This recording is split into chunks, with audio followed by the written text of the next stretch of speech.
UCLA finishes spring football by showcasing its third-string quarterback. The Dodgers' Roki Sasaki is dealing a very hittable pitch, and it looks like USC football is getting catfished by a portal recruit. Good morning. I'm James. And this is your daily dose of sports and snark for the greatest sports city in the world, Los Angeles. This is the faithful Angelenos Morning Report. It's May 5th, 2025. Welcome back to the Sanctum Sanctorum of LA sports. By the time you see this clip, I'm going to be on a plane heading north for work, which totally sucks. But hey, we always start the day off right by talking about the glory of LA. And if you like being in the know about LA sports, clickety-clack the like button. Clickety-clack the subscribe button. There's a notification bell. Hit that. It'll let you know when we drop new content. Sharing is caring. Let people know we exist. By all means, comment. Now, before we go through the news and notes, a quick look at the scoreboard. Atlanta 4, Dodgers 3.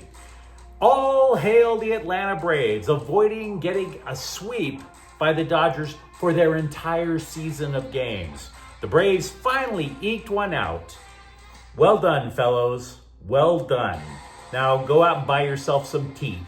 Meanwhile, Kansas City 1, Galaxy 0. The Galaxy set two embarrassing records last night, which we detailed on a rapid recap, which you can see on the Galaxy playlist. It is the longest winless streak to ever open an MLS season.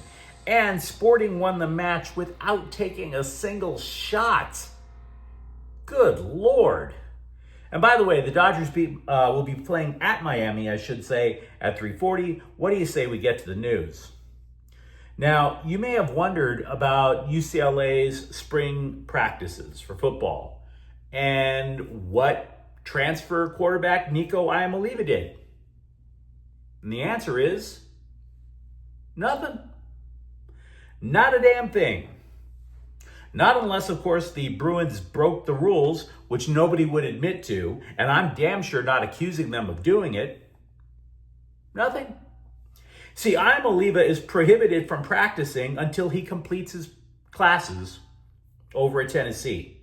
Now, he did attend the spring showcase at the Rose Bowl for the Bruins, and maybe he enjoyed a nice little side trip over to the Tommy Burger in Eagle Rock that I used to hit up when I was younger.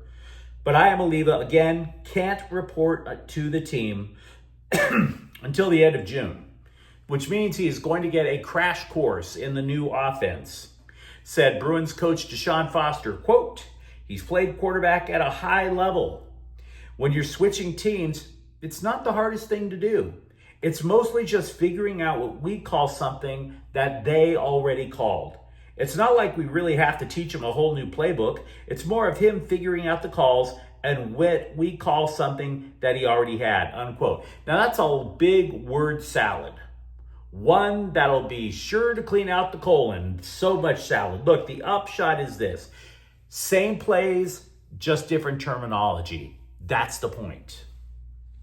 Meanwhile, if you're wondering about the battle for a third-string quarterback over with the Bruins, because let's be real, Nico's little brother Madden is going to be the primary backup. Freshman Luke Duncan took snaps with both the first and second teams at the showcase.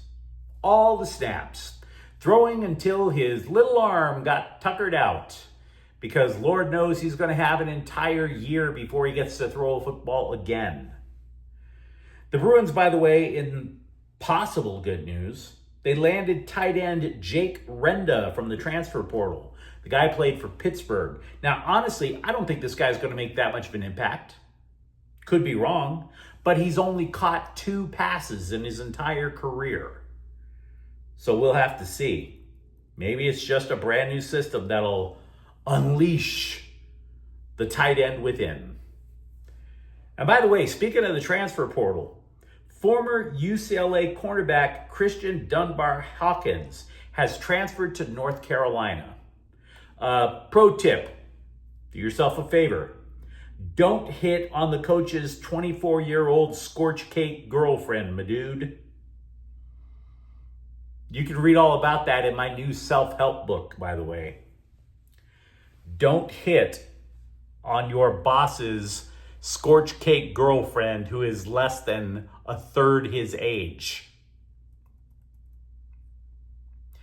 Meanwhile, lost in a Georgia rainstorm Saturday night, which technically turned into Sunday morning, Roki Sasaki earned his first major league win with the Dodgers. The dude came from Japan with a reputation for throwing just nothing but gas, regularly breaking 100, which totally came as advertised. The problem is hitters can hit it. That's kind of suboptimal, right? The whiff rate on Sasaki's four-seam fastball is just 8.9%, the lowest in the majors. For example, he threw 53 fastballs Saturday night. When the Braves swung, they only missed 5 times. Pittsburgh, not a scary lineup at all, missed none of his fastballs. And so you might be wondering, well, hey, how come his ERA isn't higher than Seth Rogen? Well, it's because Sasaki does have other pitches. Now, Mark Pryor said he doesn't expect Sasaki's fastball is going to ever get misses. Not in its current form. They're going to have to obviously make an adjustment. Quote, it's not a shape that's going to generate a lot of swing and miss. We know that. But he's trying to effectively get outs as best he can. This whole year is going to be a learning curve for all of us, unquote. We talked about UCLA. What about USC football? Well, I fear the Trojans are getting catfished again. There is an alleged defensive back named Chasen Johnson, whose story is about as legit as Manti Te'o's girlfriend from back in the day. Johnson, again, if he actually exists, decided to transfer to USC at the very beginning of the transfer portal. Then he decided to bail on the Trojans for SMU.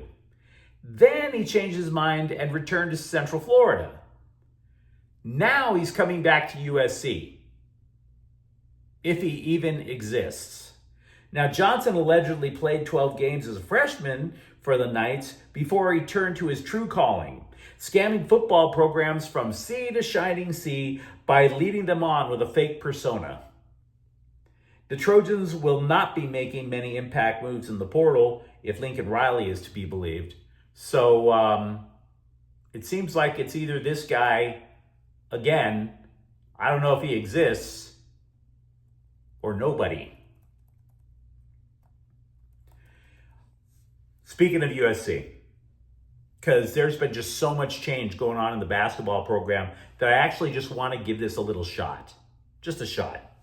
Because they added another guy. The school is small, but the numbers are quite the opposite.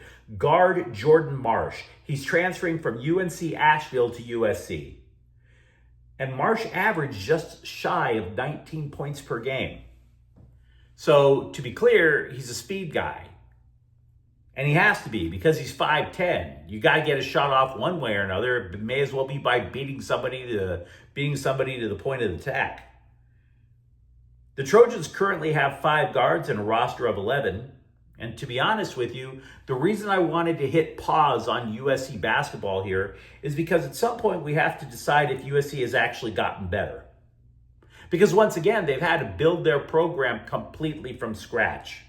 8 new players coming in the transfer portal. So what I can tell you, from having looked at the roster again, is that there's better balance. You know, not everybody is coming in at 6'7". For that reason, the logic that was used in this particular build, as opposed to the scattershot approach that Eric Musselman had no choice but to take last season, I think USC probably is a little bit better. I just can't tell you how much. But USC actually now has a center in Gabe Dines. They have a defensive-minded wing in a Marion Dickerson now. They even added a guy who reached the Final Four with Auburn last year in Chad Baker-Mazara. So many moving parts. So if I were to take a guess at a starting lineup, and believe me, this is only a guess, Musselman likes to go with so-called positionless basketball teams. So because of that, I'm thinking 2 dudes in the post, with 3 definite guards. That would mean Dines, Baker Mazzara, another transfer, Rodney Rice, who played over at Maryland last year, Marsh, and we're going to have to see about the health of freshman Elijah Arenas after that car crash last week. I realize what I've just told you does not even remotely sound stable, but on some level, I'm guessing USC just got a little bit better, at the minimum.